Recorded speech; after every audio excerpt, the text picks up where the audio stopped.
जिन लोगों को लगता है कि उनकी लाइफ में कुछ ऐसा हो गया है कि इससे वो उबर नहीं सकते,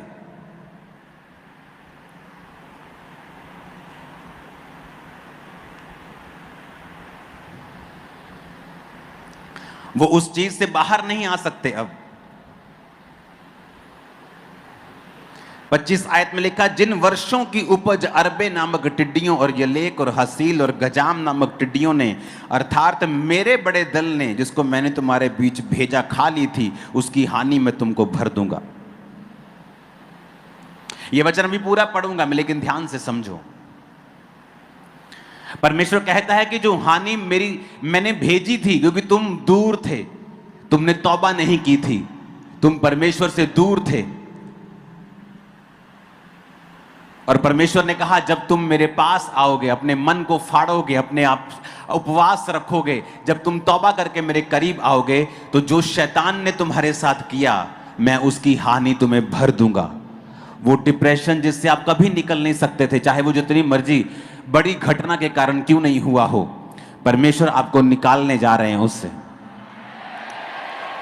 उसको आपको बढ़ाने के लिए ना तो आपके प्रेजेंट की जरूरत है कि आपकी सिचुएशन अच्छी हो, परिवार अच्छा हो, फाइनेंशियल कंडीशन अच्छी हो, सेहत अच्छी हो, उसको इसकी भी जरूरत नहीं है। और उसको ये भी वो बदल सकता है जो आपके साथ आपकी जिंदगी में आपके पिछले सालों में हो चुका है।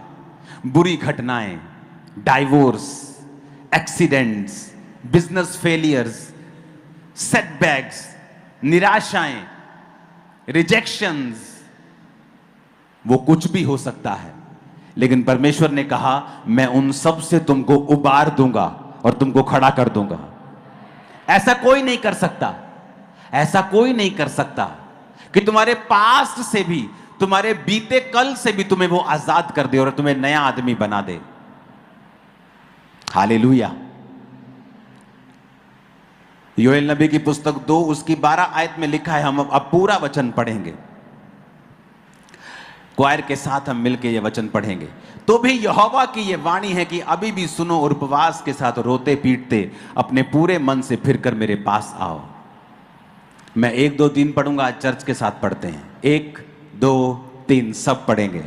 तो भी यहोवा की यह वाणी है, अभी भी सुनो, उपवास के साथ रोते पिटते अपने पूरे मन से फिरकर मेरे पास आओ।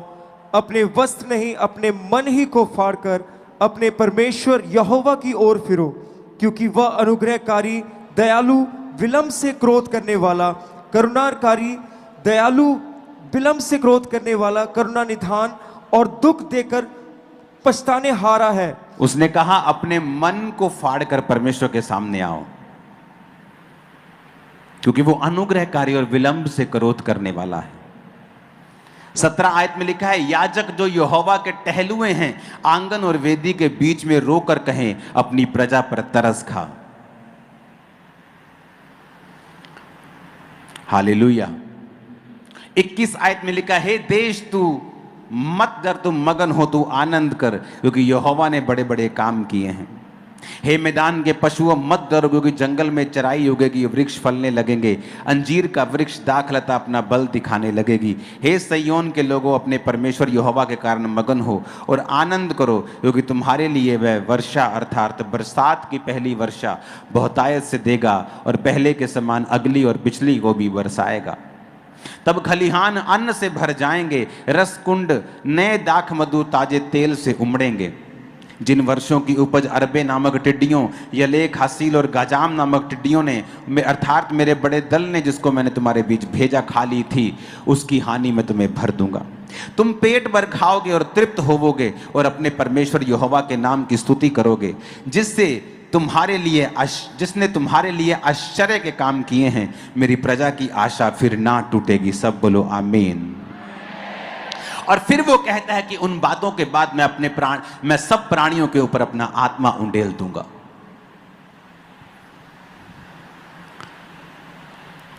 यानी ये सिर्फ आत्मिक रेस्टोरेशन के बारे में परमेश्वर बात नहीं कर रहा, क्योंकि वो दिन अभी हैं, अंत के दिनों में वो अपना आत्मा सब मनुष्यों के ऊपर उंडेल देगा। परमेश्वर आपको कॉल कर रहा है कि अगर तेरी लाइफ में ऐसी घटनाएं हुई हैं जिसका तू कुछ नहीं कर सकता, तेरे पास्ट को तू बदल नहीं सकता, उन बुरी घटनाओं को तू चेंज नहीं कर सकता, लेकिन मैं कर सकता हूं। परमेश्वर ने कहा, मैं उन सब का नुकसान तुझे भर दूंगा अगर तू मेरे पास आएगा तो।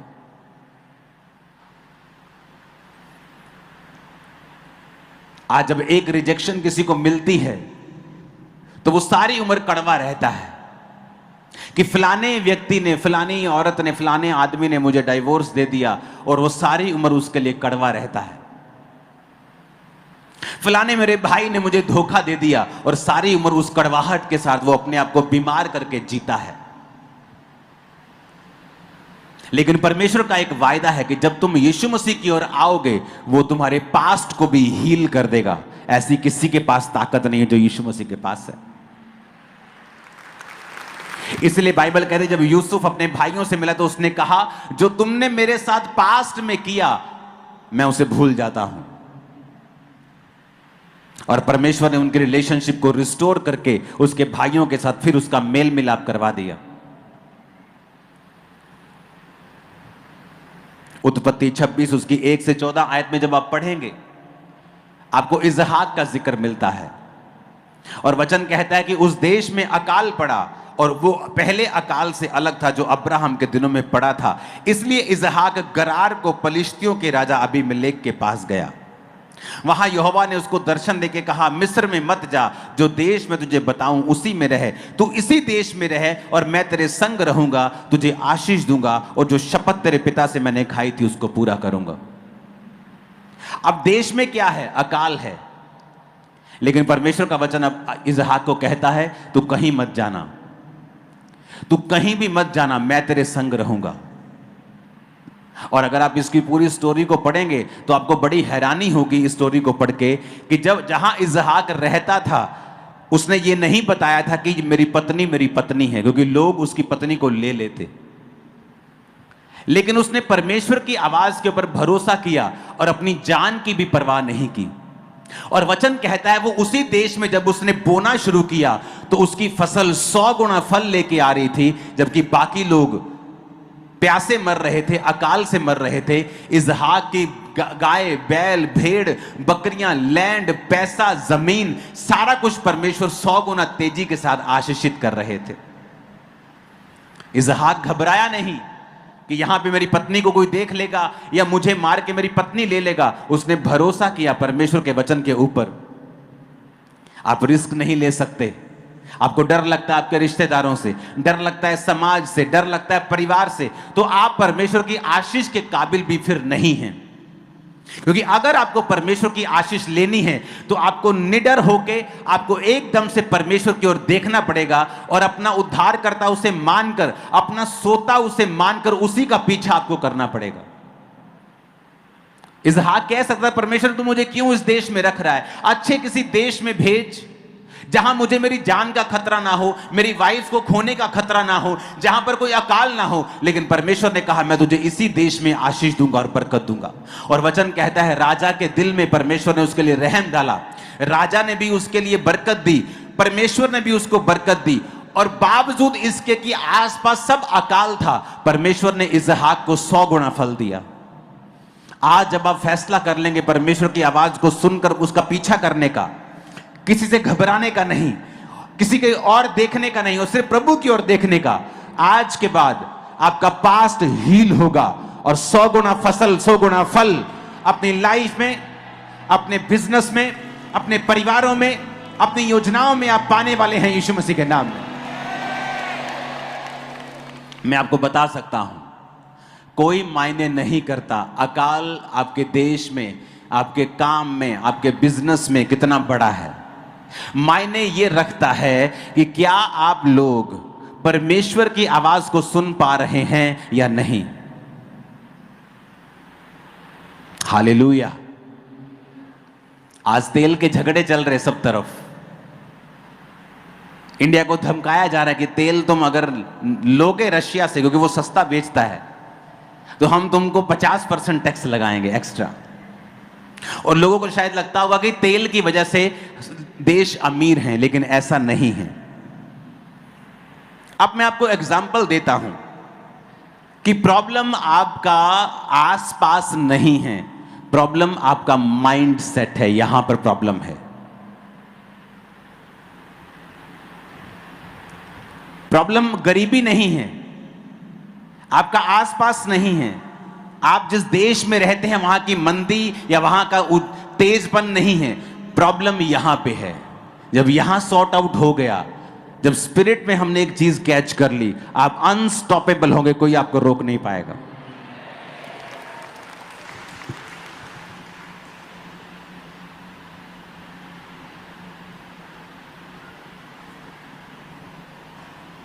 आप जिस नक्शे को देख रहे हैं सामने आपकी स्क्रीन पे, ये दुनिया का मैप है। और जहां पर आप नीला नीला देख रहे हैं, इन देशों के पास तेल है, पेट्रोलियम है। जहां नीला नीला दिख रहा है, ये नीला दिख रहा है, ये नीला दिख रहा है, ये नीला दिख रहा है। हां, तुम्हारा ये चल नहीं रहा है, ये नीला दिख रहा है।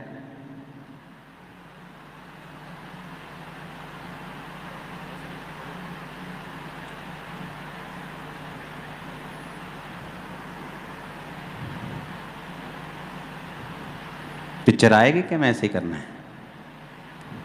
ये आज पहला दिन है इसका, सेटिंग हो जाएगी इसकी। ये मैंने आप लोगों के लिए मंगवाया आज 1 घंटे पहले, सिर्फ कि मुझे लोगों को कुछ खास चीज़ समझानी है। बस छोड़ दो, छोड़ दे यार। नहीं चल रहा तो कोई बात नहीं, चल रहा तो चला। Please go. ये रशिया है जो देख रहे हो आप, ये वाला रशिया जो इंडिया को तेल बेचता है।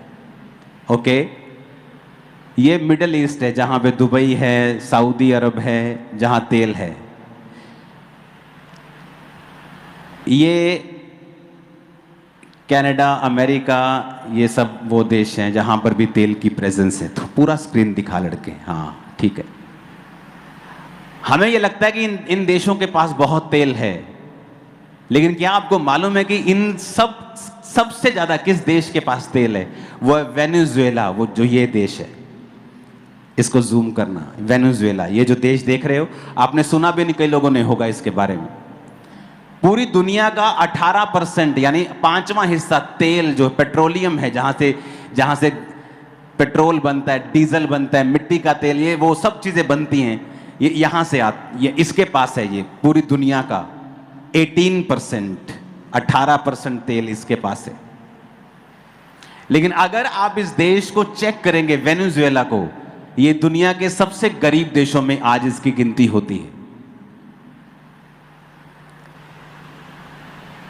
और यहां अगर आप देखेंगे इस गोले के अंदर, क्वालिटी अच्छी नहीं तुम्हारे कैमरा की, तुम दिखा नहीं रहे हो। हाँ, इस गोले में दुबई ये है, यूएई, ये मैं जो सेकंड गोला लगा रहा हूं छोटा सा, ये है यूएई यानी यूनाइटेड अरब एमिरेट, जहां दुबई है, अबू धाबी है, ये वो एरिया है। और अगर आप 1990 का दुबई देखेंगे तो वो बिल्कुल रेगिस्तान था। और जब तेल मिला वहां पे, तो वहां की इकोनॉमी जो थी वो फलवंत होनी शुरू हुई। आप फोटोज दिखा सकते हैं, मेरे पास समय नहीं है अब मोबाइल चेक करने का। आप साथ साथ में जो फोटोज आपको दिखाएं, ये दुबई की फोटो देखो, 1990 की और 2008 की। ये 8 के अब तो पहचान में नहीं आ रहा होगा। दुबई की और फोटोज हैं तो दिखाओ, कौन है अंदर? ये देखो 1990 में देखो दुबई, और 2024 में देखो। 2-3 दिन पहले मैं दुबई में था। मैं आपको बता सकता हूं, आप 5 मिनट पैदल नहीं चल सकते वहां पे। 5 मिनट पैदल नहीं चल सकते। इतनी गर्मी छोटी चीज है। आपको पंजाब में गर्मी लगती है ना, तो एक ही दिन दुबई जाके जाओ, आपको पंजाब में सर्दी लगने लग जाएगी गर्मियों में। आप बोलेंगे यार इतनी अच्छा मौसम है यहाँ, इतनी गर्मी है वहां पे। 1 घंटा क्या 5 मिनट आप रोड पे खड़े नहीं हो सकते। और वहां की कंडीशन देखो आप, 1990 की, पीछे दिखाना पिछली फोटो, 2024 के साथ वाली। ये 1990 है और दुबई अब 2024 में देखो। अब मैं आपको एक चीज समझाता हूं। दुबई के पास सिर्फ दुनिया का, दुबई या यूएई के पास दुनिया का सिर्फ 4% तेल है इनके पास। जब ये तेल के साथ अमीर हो रहे थे तो इन्होंने दिमाग लगाया और तेल के साथ बाकी इकोनॉमी को स्ट्रांग किया। लेकिन ये जो वेनेजुएला है, ये अपना 90% जो पैसा था वो तेल से कमाता था, और जब तेल के प्राइस ड्रॉप हुए और इन्होंने अच्छी तरह से उसको संभाला नहीं, आज तेल होने के बावजूद भी यहां अगर आप इसकी डॉक्यूमेंट्री देखेंगे तो राशन आपका दिल करता है आप किसी भी राशन दुकान से राशन ले आते हैं, यहां नहीं है। हर एक बंदे को एक राशन की दुकान दी गई है और वहां से कितना राशन लेना है उसको असाइन किया गया है कि 10 किलो आटा मिलेगा तो 10 किलो आटा ही मिलेगा, तुझे इतने में गुजारा करना है। ये वेनेजुएला की हालत है, उस देश की हालत है जिसके पास दुनिया का 5वां हिस्सा तेल मौजूद है और उस तेल की वैल्यू 25 करोड़ है। इतनी वैल्यू है कि वो अमेरिका से भी आगे जा सकता है, क्योंकि वो देश साइज में छोटा है लेकिन उसकी जो ट्रिलियंस में इकोनॉमी उसकी हो सकती है, लेकिन उसने हैंडल नहीं किया और आज वो गरीब देशों की गिनती में आता है। आप इसकी हिस्ट्री पढ़ना, mostly miss world, miss universe इस देश से बहुत निकलती थी, लेकिन आज ये देश गरीब है। रीजन, अपने आप को इन्होंने अच्छी तरह से संभाला नहीं। आज दुबई जैसा और यूएई जैसा देश थोड़ा सा तेल होने के बावजूद भी अपनी इकोनॉमी को स्ट्रांग करके, आज यूएई का पासपोर्ट अगर आप देखेंगे तो इतना स्ट्रांग है कि यूरोप जाने के लिए, अमेरिका जाने के लिए, इन बड़े देशों में जाने के लिए इनको वीजा की भी जरूरत नहीं है।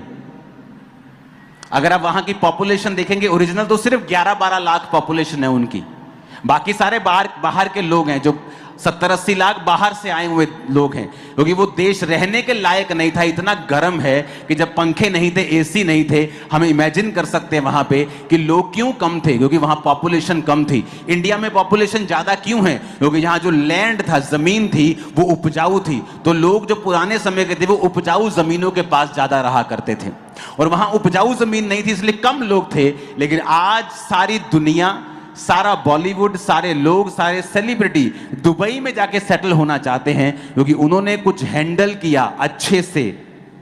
कितने मेरी बात को समझ रहे हैं?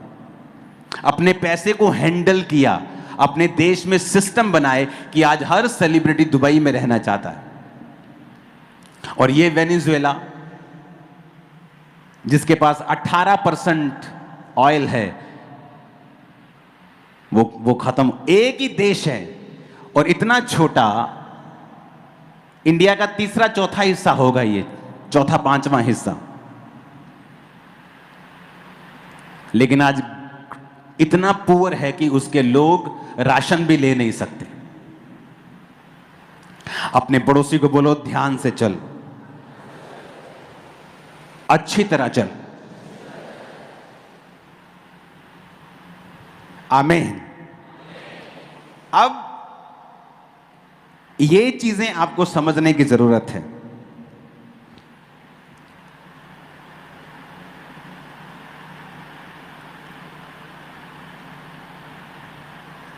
कि ऐसा क्यों? अपने पड़ोसी को बोलो, मिस हैंडलिंग, या जो तुम्हारे पास है उस पर ध्यान ना देना और सब गड़बड़ कर देना। फिर से बोलो अपने पड़ोसी को, जो तेरे पास है उस पर ध्यान दे। आमीन। 8 नंबर फोटो को दिखाना। जो फोटो अभी आप देखोगे, आप इमेजिन नहीं कर सकते कौन सा देश है। 9 नंबर फोटो को दिखाना। यह भी सेम देश है। 10 नंबर को दिखाना। यह देश है साउथ कोरिया।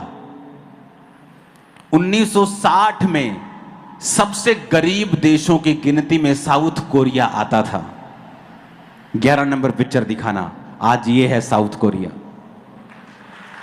और मैं आपको कारण बताता हूं।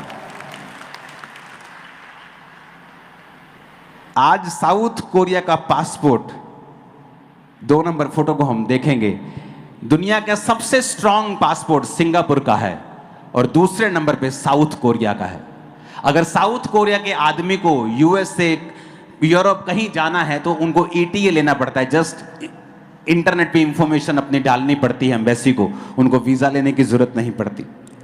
वो देश जो गरीबी में थे, स्लम्स में थे, और जब उन्होंने, और कितना है ये साउथ कोरिया, सिर्फ इसका साइज पंजाब और हरियाणा को अगर हम मिला दें तो इतना साइज है उस देश का।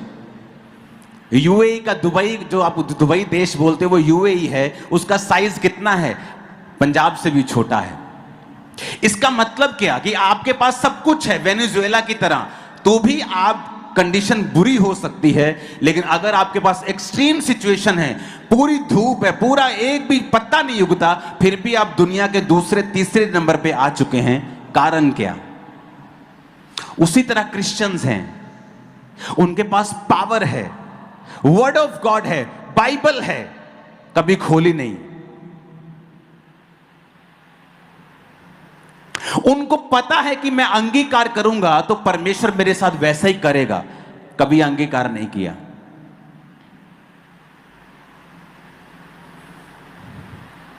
फिर आप उस देश की तरह हैं जिसके पास सब भंडार तो हैं पर उसे इस्तेमाल करने नहीं आए, और वो देश जो सबसे अमीर हो सकता था सबसे गरीब हो गया। वो पंजाब की जितनी पॉपुलेशन है वेनेजुएला की, अगर पंजाब में हम बिहारी भाइयों को भी मिला दे जो काम करने यहां आते हैं, 3-4 करोड़, 3 से 4 करोड़ हो जाते हैं हम, इतनी पॉपुलेशन होगी वेनेजुएला की, और उसके पास इतना तेल है कि अकेला अकेला आदमी मिलियनेयर बन सकता है, दुनिया के सबसे बेस्ट देशों की गिनती में वो आ सकता है, लेकिन मिस हैंडलिंग की उन्होंने। आज किसी क्रिश्चियन को पूछो रोजा कब रखा था, अंगीकार कब किया था, प्रार्थना कब की थी, क्या तुम्हें विश्वास है परमेश्वर ऐसा कर सकता है?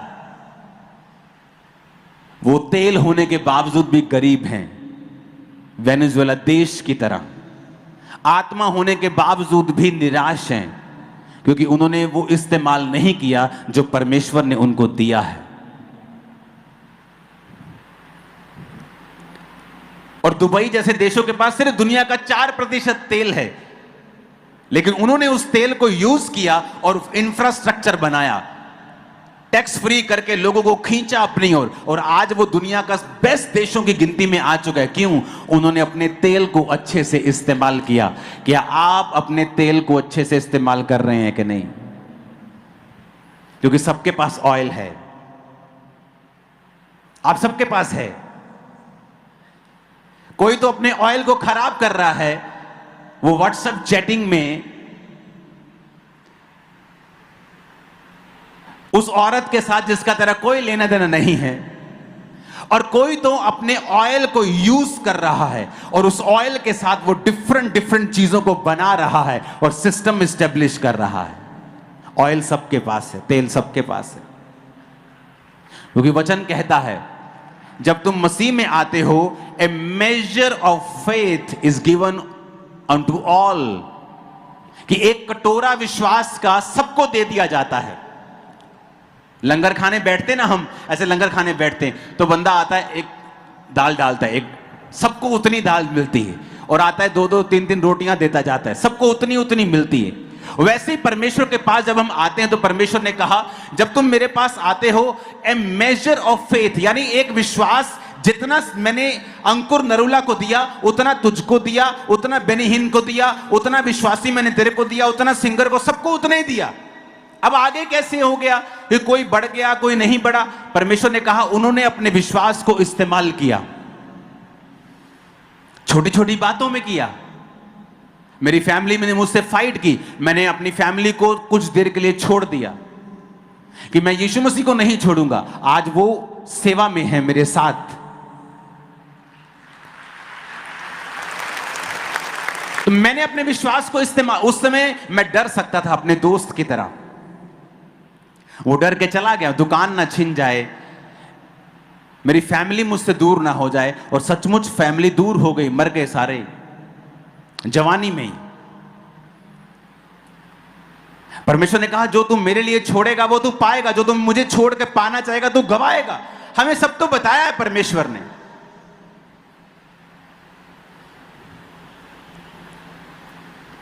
हालेलुया।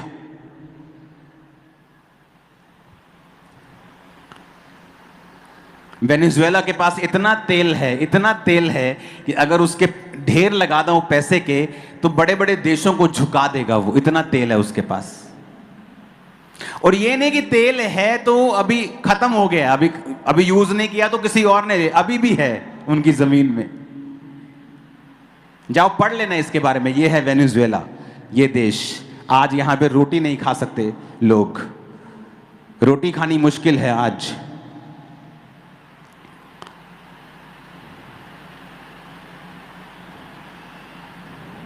इसको चेंज करना। अपने पड़ोसी को बोलो अपने तेल का इस्तेमाल कर। फिर से बोलो अपने पड़ोसी को। नहीं नहीं ऐसे नहीं, मजा नहीं आ रहा। तुम्हारा पड़ोसी मैं देख रहा हूं टीवी पे। पहले पूछो को, बोलो तेरे पास क्या तेल है और क्या तू उसे इस्तेमाल करता है। ये है वेनेजुएला, देख लो इसको। फुल में दिखाना एक बार पीछे से, बिल्कुल टेढ़ा मत हुआ कर तू। ये इसके नीचे ब्राजील है, ये अर्जेंटीना है, ये सारे देश साउथ अमेरिका की कैटेगरी में आते हैं। जरूरी नहीं जहां तेल है वहां अमीरी है, यूज कैसे किया उसको। तेल यहां भी है, बताइए कौन सा देश है? ये नाइजीरिया है। ये पूरा अफ्रीका है, अफ्रीका में बहुत कम तेल है किसी किसी के पास। ये नाइजीरिया है। जिन जिन के पास यहाँ तेल है, अल्जीरिया और भी देश हैं, ये मोरक्को है साइड में, यहाँ पुर्तगाल शुरू होता है, इनके पास भी तेल है लेकिन ये उसका फायदा नहीं उठा पाए करप्शन की वजह से। और सबके पास देखो, सबसे डार्क ये है, सबसे डार्क ये है, देखो सबसे डार्क, इसके पास 300 बिलियन बैरल। 300 के बाद 9 जीरो लगेंगी।